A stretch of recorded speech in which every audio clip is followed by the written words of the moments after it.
हम table tag फिर से बनाते हैं, फॉर्म टैग क्रिएट करते हैं। तो उसके लिए HTML आ गया, उसके अंदर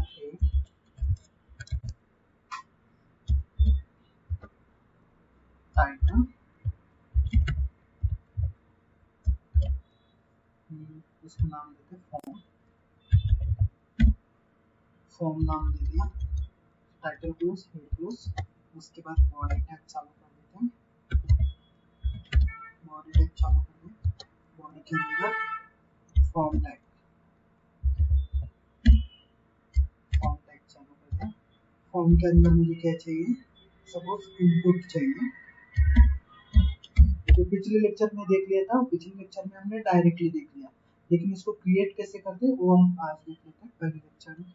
सेकंड में इनपुट टाइप, उसके अलग अलग टाइप्स लेते हैं। Type is equal to text. अभी जैसे कि देखो मैंने यहाँ पे टेक्स्ट ले लिया है, लेकिन टेक्स्ट के अंदर क्या होता है, हमें उसका नेम दे दिया मैंने। उस टेक्स्ट बॉक्स को मुझे नेम देना है, क्यों देना है, तो उस टेक्स्ट को जब मुझे CSS प्रोवाइड करनी है तो CSS में उसके एट्रीब्यूट के हिसाब से भी दे सकते हैं। जैसे कि एट्रीब्यूट है मेरा टाइप टेक्स्ट, अभी टेक्स्ट बॉक्स तो अलग अलग हो सकते हैं, लेकिन नेम के साथ अगर दोगे तो सिर्फ उसके ऊपर भी होता है। जिसको मैंने इसके नाम दिया txt1, टेक्स्ट बॉक्स 1 बोल के। उसके बाद नेक्स्ट है वैल्यू। अभी वैल्यू की जगह हम प्लेस होल्डर भी ले सकते हैं। पहले देखते हैं वैल्यू से क्या होता है। यूजर नेम दे दिया। उसके बाद मैं और एक टेक्स्ट बॉक्स लेता हूँ, input type is equal to button या फिर कलर लेता हूँ, ओके। और उस बटन को नेम के लिए हम यूज करते हैं यहाँ पे कलर वैल्यू,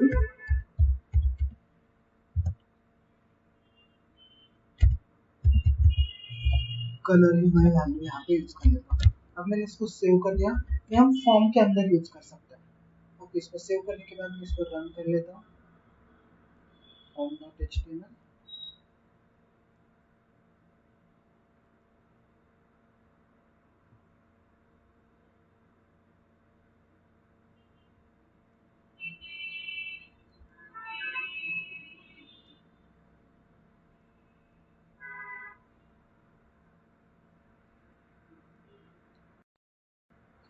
आ गया।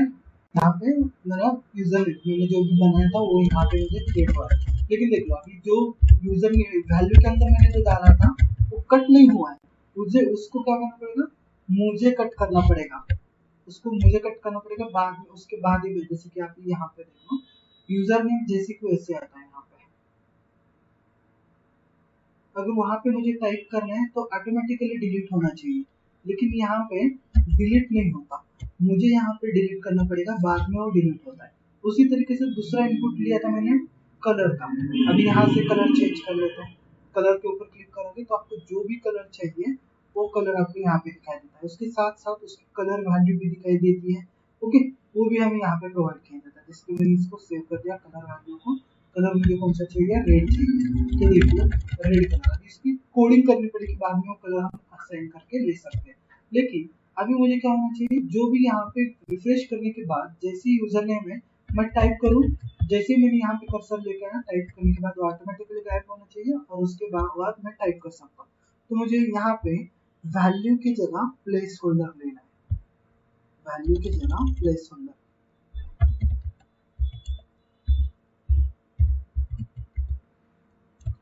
प्लेस होल्डर सेव कर दिया। सेव करने के बाद अब इसका आउटपुट देख लेते हैं।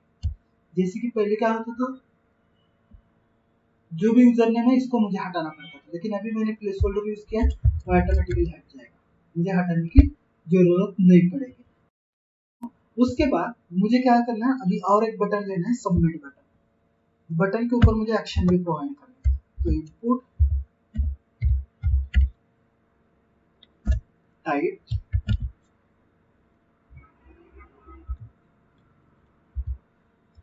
Type is equal to submit. या फिर आप बटन ले सकते हो, उसके बटन के ऊपर नाम भी दे सकते हो। सबमिट नेम, उसका नेम दे दिया मैंने सब। उसके बाद वैल्यू, इसको वैल्यू ही देना है, प्लेस होल्डर नहीं देना आपको बटन को। अगर टेक्स्ट है तो ही, टेक्स्ट या फिर पासवर्ड है तो ही आपको इसको क्या करना है, आपको वैल्यू देना, सॉरी प्लेस होल्डर देना है, अदरवाइज वैल्यू ही देना है। Value is equal to submit. इसको सेव कर दिया।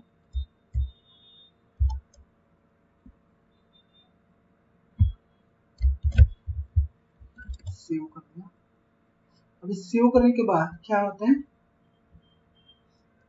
रिफ्रेश, नेम दे दिया, सबमिट कर दिया। सबमिट करने के बाद क्या होता है, जो मैंने यूजर नेम यहाँ पे इंसर्ट किया है वो यूजर नेम जैसे कि वैसे यहाँ पे मुझे क्या करना है, शो किया जा रहा है। तो उसके लिए हमें यूज किए जाते हैं मेथड्स, फॉर्म के अंदर जो हमने बताए थे मेथड्स। तो उसका एट्रीब्यूट है मेथड।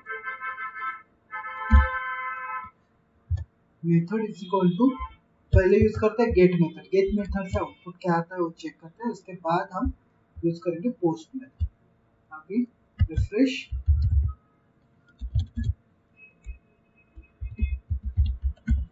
कुछ नाम डाल दिया मैंने और उसको सबमिट कर दिया।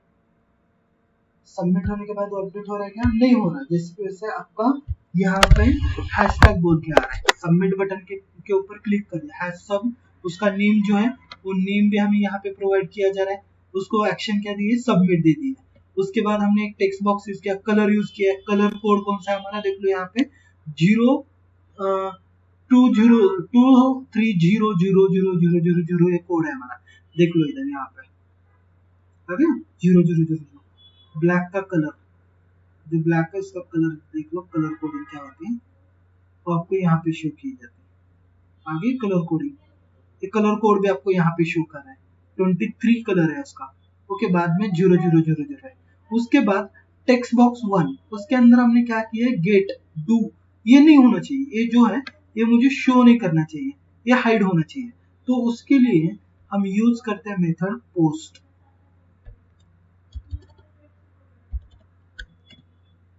पोस्ट, इसको मैंने सेव कर दिया।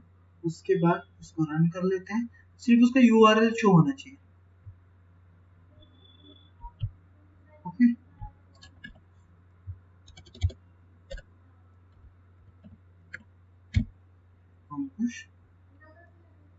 ओके शो हो गया, ऑटोमेटिकली सबमिट के ऊपर जा रहा है। वो सबमिट नहीं होता, शो नहीं किया जाता। आप जब आप इसके ऊपर कोडिंग करोगे तब आपको शो किया जाएगा। अभी भी इसको यहाँ पे शो किया जा रहा है, लेकिन जब आप अलग कोड करोगे तो उसके ऊपर शो किया। उसके बाद नेक्स्ट है, अगर मैंने यहाँ पे कुछ भी नाम नहीं डाला है और सबमिट करो तो सबमिट नहीं होना चाहिए, वो आपको क्या चाहिए, रिक्वायर्ड चाहिए। तो यहाँ पे आपको ऐड करना है।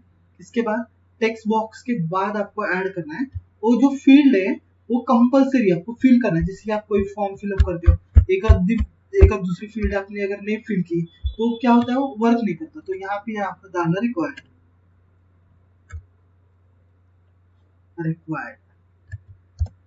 ओके, और इसको सेव करना। जैसे आप इसको सेव करोगे, सेव करने के बाद जैसे आप इसको एग्जीक्यूट करोगे, यस कंटिन्यू, अभी मैंने यहाँ पे सबमिट कर दिया, सबमिट नहीं होगा। वो क्या चाहिए मुझे, required, please fill out this the field.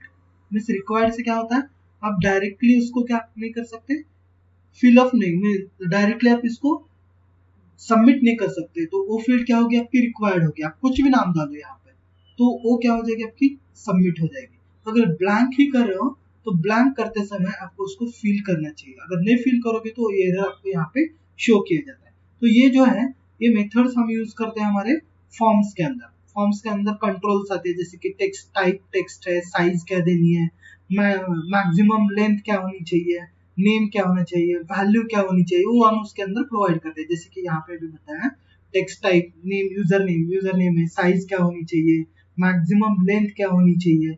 उसके बाद आपका नेशनलिटी क्या होनी चाहिए, input text type, nationality, country, size, country वगैरह यहाँ पे आपको प्रोवाइड किया जाता है। Name is equal to country. तो ये आप यहाँ पे प्रोवाइड एक फॉर्म क्रिएट करके ले सकते हो। उसके बाद नेक्स्ट हम देखने वाले हैं टेबल टैग। टेबल टैग किसके लिए यूज किया जाता है? पर्टिकुलर डेटा है, उस डेटा को हमें क्या करना है, पर्टिकुलर फॉर्मेट के अंदर हमें शो करना है। जैसे कि हमने अभी इसके पहले लेक्चर में हमने एक फॉर्म बनाया था, लॉगिन फॉर्म, उसके अंदर हमने टेबल देखा, टेबल के अंदर अगर एडजस्ट करना है तो टेबल यूज करके कर सकते हैं। तो पहले तो एक टेबल क्रिएट करते हैं, नॉर्मल टेबल, टेबल नॉर्मल देखते हैं उसके अंदर क्या क्या होता है, उसका एट्रीब्यूट क्या होता है, टेबल टैग यूज कर दिया। उसके बाद टेबल रोज, टेबल रो के लिए यूज किया जाता है tr, और टेबल हेडिंग के लिए यूज किया जाता है th। टेबल हेडिंग मुझे यहाँ पे डालना है डेटा, स्टूडेंट डेटा, ये मुझे मेरे वेब पेज के ऊपर शो करना है, स्टूडेंट डेटा डाल दिया एक रो के अंदर। उसके बाद नेक्स्ट रो के अंदर मुझे क्या करना है, उसका tr, उस रो के अंदर th, heading means roll number, roll number एक कॉलम हो गया। दूसरे कॉलम के अंदर मुझे ऐड करना है th, कॉलम हेडिंग दे रहे हैं हम यहाँ पे, उसकी वजह से th यूज कर रहे हैं, नेम, और उसके बाद ऐड करना है मुझे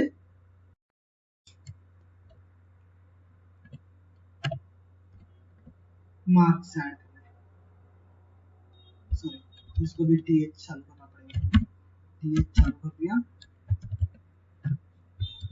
मार्क्स इसके ऐड कर दिए, ये हो गया रो। अभी इसके अंदर मुझे क्या करना है, डेटा ऐड करना है।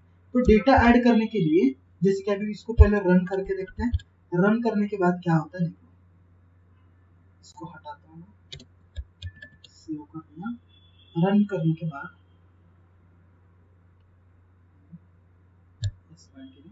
ये देखो इस तरीके से आना, इस रोल नंबर, उसका जो भी नेम है नेम, और उसकी जो भी मार्क है वो मार्क इसके अंदर मुझे पुट करना है। तो पुट करने के लिए मुझे यूज करना पड़ेगा उसका टेबल डेटा। तो रो के अंदर इंसर्ट करना है tr, उसके अंदर td, td means table data insert कर दो, रोल नंबर 1 है, उसके बाद उसका नेम हमें प्रोवाइड करना है td आकाश, td, उसके अंदर मैं मार्क डालता हूँ 78%। फिर से दूसरा वाला स्टूडेंट लेते हैं, एक दो तीन स्टूडेंट का डेटा हम यहाँ पे लेते हैं, कॉपी करता हूँ यही किसी को,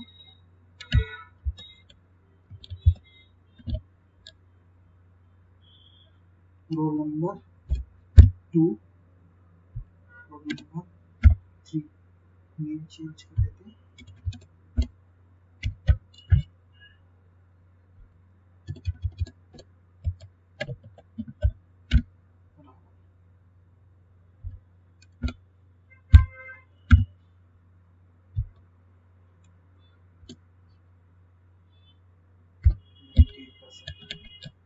ये जो भी डेटा है वो डेटा मैंने दे दिया, इसको मुझे शो करना है, सबमिट, कंटिन्यू दिस पेज, आगे। लेकिन ये टेबल फॉर्मेट में नहीं दिख रहा, तो उसको लिए क्या करना पड़ेगा, टेबल का जो एट्रीब्यूट है, एट्रीब्यूट यूज कर देते हैं। कौन सा एट्रीब्यूट है, बॉर्डर,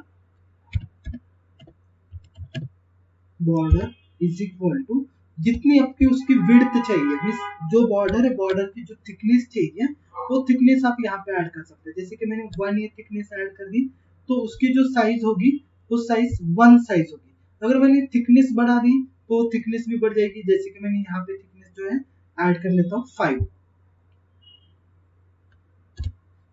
ये थिकनेस ऐड कर दी, तो वो लाइन की जो थिकनेस है वो लाइन की थिकनेस भी आपकी क्या होती है, बढ़ जाती है। लाइन की थिकनेस जो भी बॉर्डर साइज है वो बॉर्डर का साइज क्या होती है आपकी, बढ़ जाता है ऑटोमेटिकली, 5 इज थिकनेस। अभी ये तो शो हो गया, लेकिन हमारा टेबल स्टूडेंट डेटा जो है वो मिडल में नहीं आ रहा है। तो उसके लिए कल जैसे हमने देख लिया था उसी तरीके से हमें यहाँ पे स्टूडेंट डेटा जिस कॉलम में है, रो में है, उसको क्या करना पड़ेगा, स्पैन, कॉल स्पैन, कॉलम को स्पैन करना है। कितने कॉलम को, 3 कॉलम को मुझे स्पैन करना है, क्योंकि रोल नंबर का एक कॉलम है, नेम का एक कॉलम है, इन 3 कॉलम को मुझे क्या करना है, एक स्पैन करना है। तो उसके लिए मैंने कॉल स्पैन यूज कर दिया 3। तो अभी क्या हो जाएगा, वो स्टूडेंट डेटा जो है वो मिडल में आ गया। उसके बाद ऑटोमेटिकली ये क्या हो गया, अरेंज हो गया। उसके साथ अभी मुझे इसकी क्या करना है, हाइट और विड्थ बढ़ानी है। तो भी आप यहाँ पे एट्रीब्यूट यूज करते हो हाइट और width, height is equal to, मैंने दे दी 200 की हाइट लिख देनी है, और विड्थ भी 200 की यूज करेंगे। 200 है 200, ये मेरा हाइट और विड्थ हो गई इसके अंदर। ओके, आ गया। अभी कई बार क्या होता है, जैसे कि मार्क्स जो है, वो मार्क्स को मुझे क्या करना है, स्पैन करना है। कॉलम को तो किया, उस तरीके से रो को कर सकते हैं क्या? यस, रो को भी हम स्पैन करके दे सकते हैं। तो उसके लिए यूज करना पड़ेगा आपको रो स्पैन। अभी जैसे कि मैंने यहाँ किया है, तो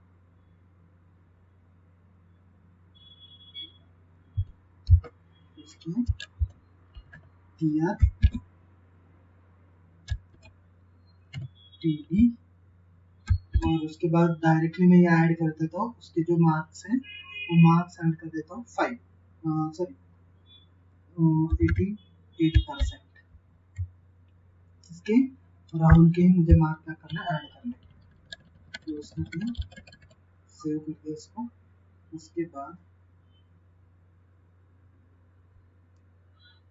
सेव करने के बाद इसको रन कर लेते हैं। ओके, देखो यहाँ पे आ गया। अब इसको मुझे क्या करना है, इस दो कॉलम को मुझे इसको यहाँ पे स्पैन करना है, कॉलम को रो को स्पैन करना है। तो यहाँ पे हम यूज कर सकते हैं रो स्पैन, कॉल स्पैन और रो स्पैन।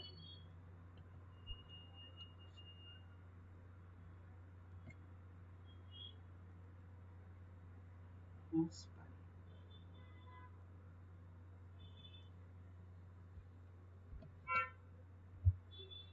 वहाँ पे यूज करते हैं।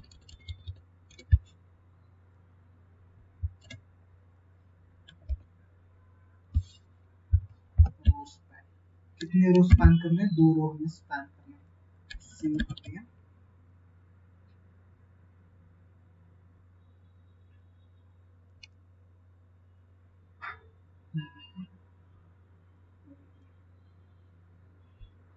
ठीक, यहाँ पे नहीं ऐड करते हैं, मुझे मार्क के साथ करना है ना, तो मार्क्स के साथ करने के लिए इसको हटा देता हूँ, यहाँ पे ऐड कर देते हैं। मार्क्स का कहाँ पे, यहाँ पे है, रो स्पैन कर दिया। 2 रो मुझे क्या करने हैं, वहाँ पे स्पैन करना है। तो 2 रो स्पैन करने के लिए मैंने रो स्पैन का यूज कर लिया।